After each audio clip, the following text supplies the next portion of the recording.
Last video lecture में हम लोग बात कर रहे थे असहयोग आंदोलन के बारे में और हमने डिस्कस किया था कि किस तरह से कांग्रेस ने ये डिसाइड किया कि वो इस आंदोलन का हिस्सा बनेंगे और साथ ही आंदोलन किस तरह से आगे कंटिन्यू होगा, वो सारी चीजें जो थी वो हम लास्ट वीडियो लेक्चर में डिस्कस कर चुके हैं।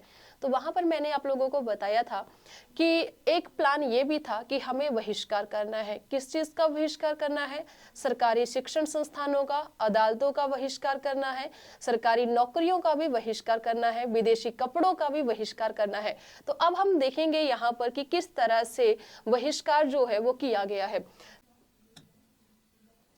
अब यहाँ पर अगर आप लोगों से क्वेश्चन पूछा जा रहा है कि सबसे सफल बहिष्कार किस चीज का हुआ है, ये कम बहिष्कार कहाँ पर हुआ, ज्यादा बहिष्कार कहाँ पर हुआ, इस तरह के क्वेश्चन बन भी सकते हैं आप लोगों के लिए।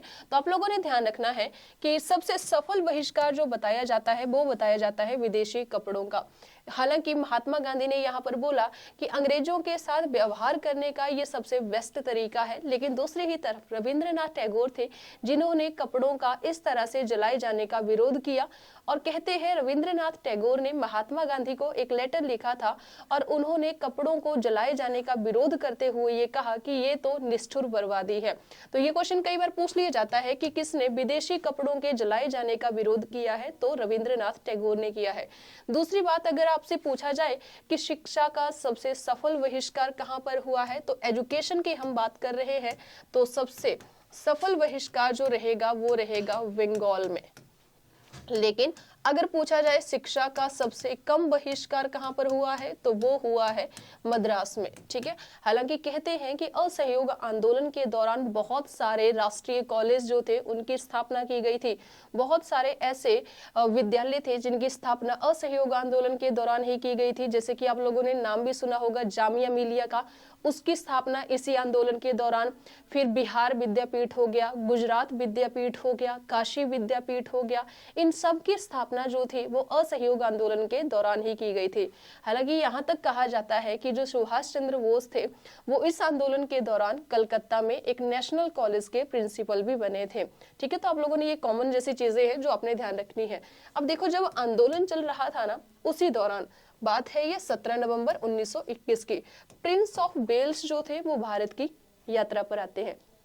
प्रिंस ऑफ वेल्स भारत की यात्रा पर आ रहे हैं, इस चीज का भी हमारे यहाँ के नेताओं ने, हमारे यहाँ के लोगों ने विरोध किया।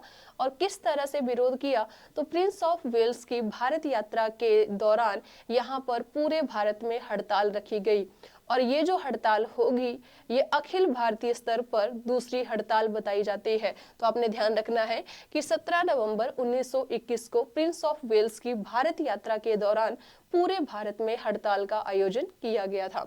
ठीक है, फिर क्वेश्चन बनता है आप लोगों के लिए कि वो कौन सी स्टेट है, वो कौन सा इलाका है जहाँ के लोगों की महात्मा गांधी ने काफी तारीफ की है।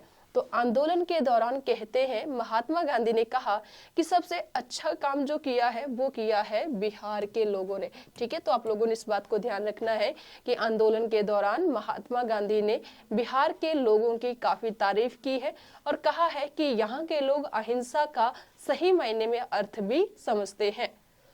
फिर इस आंदोलन की मेन विशेषता क्या रहेगी? मुसलमानों की भागीदारी। कहते हैं इस आंदोलन के दौरान मुसलमानों ने बहुत बड़े स्तर पर हिस्सा लिया और बहुत सारे मुस्लिम नेताओं की यहाँ पर गिरफ्तारी भी हुई थी।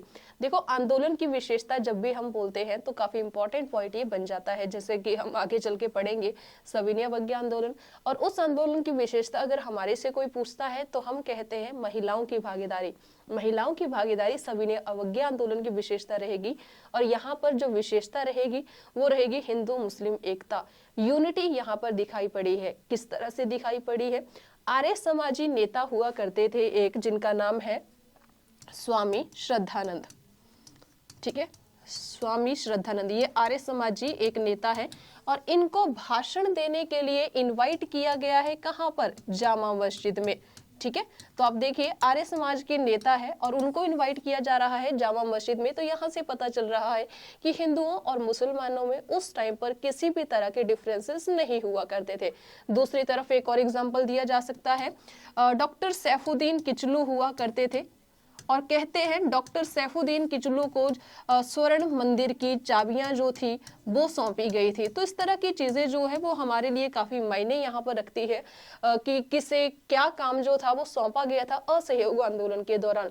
तो ये दिखा रहा है कि यूनिटी किस तरह की हुआ करती थी आंदोलन के दौरान। स्वामी श्रद्धानंद जो कि आर्य समाजी नेता है, इनको जामा मस्जिद में भाषण देने के लिए इनवाइट कर रहे हैं। दूसरी ही तरफ जो डॉक्टर सैफुद्दीन किचलू हुआ करते थे, इनको स्वर्ण मंदिर की चाबियां जो थी वो सौंपी गई थी यहाँ पर। ठीक है। तीसरे कहा जाता है कि आंदोलन के दौरान ही किसी ने महात्मा गांधी को कहा कि खादी तो बहुत महंगा है, क्योंकि बात ये चल रही थी आंदोलन के दौरान कि खादी का प्रयोग करना है, हमने खादी ही यूज करना है। तो किसी ने बोल दिया महात्मा गांधी को कि खादी तो बहुत ज्यादा महंगा है। तो कहते हैं महात्मा गांधी ने रिप्लाई किया था, तो आप वस्त्र पहनना थोड़ा सा कम कर दीजिए। और कहते हैं एक एग्जाम्पल सेट करने के लिए उसी के बाद महात्मा गांधी ने सिर्फ और सिर्फ धोती पहनना शुरू कर दिया था। और ये बात है 22 सितंबर की। और इसके बाद कहते हैं महात्मा गांधी जीवन भर धोती में ही रहे हैं। मदुरई की बात है, मदुरई में कोई कार्यकर्ता थे जिन्होंने महात्मा गांधी से इस तरह की शिकायत की थी कि खादी तो बहुत महंगा है। तो गांधी ने कहा वस्त्र पहनना कम कर दीजिए। ठीक है। और दूसरे आपने याद रखना है कि आंदोलन के दौरान ही नागपुर में 1920 में लाला लाजपत राय की अध्यक्षता में अखिल भारतीय विद्यार्थी महासम्मेलन का आयोजन भी किया गया था। यहाँ से बहुत ही कॉमन सा एक क्वेश्चन बनता है कि किस घटना के बाद असहयोग आंदोलन को वापस लिया गया था। तो हम आंसर करते हैं वहां पर चौरी चौरा की घटना के बाद। अभी क्या थी ये चौरी चौरा की घटना? सबसे पहले आपने ध्यान रखना है कि ये जो चौरी चौरा जगह है ये एक्चुअल में है कहाँ पर? तो ये जगह है यूपी में, गोरखपुर जिले में। ठीक है। 5 फरवरी 1922 को हुआ क्या कि जो उग्र भीड़ थी, जो हमारे आंदोलनकर्ता थे, उन्होंने चौरी चौरा नामक स्थान पर एक पुलिस थाने में आग लगा दी थी। हुआ क्या था यहाँ पर? तो यहाँ पर आपने ध्यान रखना है कि आंदोलनकर्ताओं ने पुलिस थाने में यहाँ पर आग लगा दी थी। और इस आग में कहते हैं 22 पुलिस वाले जो थे वो मारे गए थे। तो कितने पुलिसकर्मी मारे गए हैं, ये क्वेश्चन यहाँ से बनता है। तो आप लोगों ने ध्यान रखना है कि इस घटना के दौरान 22 पुलिसकर्मी जो थे वो मारे गए थे। और ये जो यहाँ पर उग्र भीड़ थी, जो हमारे आंदोलनकर्ता थे, उनको कौन लीड कर रहा था? तो उग्र भीड़ का नेतृत्व यहाँ पर किया है भगवान अहीर ने। अब कहते हैं कि जब ये पूरा इंसिडेंट यहाँ पर हुआ तो महात्मा गांधी इस टाइम पर बारदौली में थे और वहीं पर महात्मा गांधी तक ये खबर पहुंचाई गई थी। और ये खबर पहुंचाने का काम तार के माध्यम से दशरथ प्रसाद द्विवेदी ने किया था। क्वेश्चन आता है यहाँ से कि चौरी चौरा की घटना की जानकारी महात्मा गांधी तक किसने पहुंचाई है? आंसर क्या रहेगा? दशरथ प्रसाद द्विवेदी। और इस टाइम पर महात्मा गांधी थे कहां पर? बारदौली में थे। कहते हैं जब महात्मा गांधी को इस घटना के बारे में पता चला तो उन्होंने अपने द्वारा शुरू किए गए असहयोग आंदोलन को हिमालय जैसी भूल कहा कि मैंने गलती कर दी है इस आंदोलन को शुरू करके। उनको बहुत दुख हुआ कि इस तरह की हिंसक घटना जो है वो आंदोलन के दौरान हुई थी। और उन्होंने अगली जो मीटिंग होती है 12 फरवरी 1922 को, ये मीटिंग हुई थी बारदौली में। ठीक है। 12 फरवरी 1922 को बारदौली में कांग्रेस कार्य समिति की मीटिंग होती है और यहीं पर महात्मा गांधी ने असहयोग आंदोलन को खत्म करने का निर्णय ले लिया था और ये आंदोलन खत्म हो गया था। तो यहाँ से ये क्वेश्चन टेट के पेपर में पूछा जा चुका है कि असहयोग आंदोलन को कब समाप्त किया गया। एग्जैक्ट डेट आई थी पेपर में 12 फरवरी 1922। फिर यहाँ से एक और बात आपने ध्यान रखनी है कि सबसे पहला अखबार कौन था जिसने कि चौरी चौरा घटना के बारे में लिखा था? तो आपने ये बात ध्यान रखनी है, वेनगार्ड अखबार। वेनगार्ड अखबार ने सबसे पहले इस घटना का जिक्र किया था। अब जैसे ही महात्मा गांधी ने इस आंदोलन को वापस लिया, इसकी वजह से चाहे वो नरम दल के नेता हो, गरम दल के नेता हो या हमारे क्रांतिकारी नेता हो, सारे के सारे महात्मा गांधी से नाराज हो जाते हैं। गांधी के खिलाफ निंदा प्रस्ताव लाया जाता है और महात्मा गांधी की जो एक पोजीशन हुआ करती थी वो भी उस टाइम पर थोड़ी सी डाउन हुई। इसी सिचुएशन का फायदा अंग्रेजों ने उठाया और महात्मा गांधी के ऊपर हिंसा भड़काने का आरोप लगाया गया और उनको गिरफ्तार किया गया। तो महात्मा गांधी को जब गिरफ्तार किया गया तो उनको सजा सुनाने का काम जो किया है वो किया है न्यायाधीश ब्रूमफील्ड ने। ये क्वेश्चन भी आता है पेपर में कि महात्मा गांधी को किसने सजा सुनाई थी? तो न्यायाधीश का नाम क्या रहेगा यहाँ पर? ब्रूमफील्ड। ब्रूमफील्ड, ठीक है।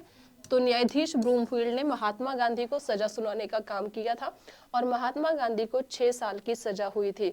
और हालांकि बाद में उनको रिहा भी कर दिया गया था क्योंकि उनकी तबीयत थोड़ी सी खराब हो चुकी थी। लेकिन आपने ये ध्यान रखना है कि न्यायाधीश ब्रूमफील्ड ने महात्मा गांधी के ऊपर हिंसा भड़काने का आरोप लगाया और उनको 6 साल की सजा यहाँ पर हुई थी।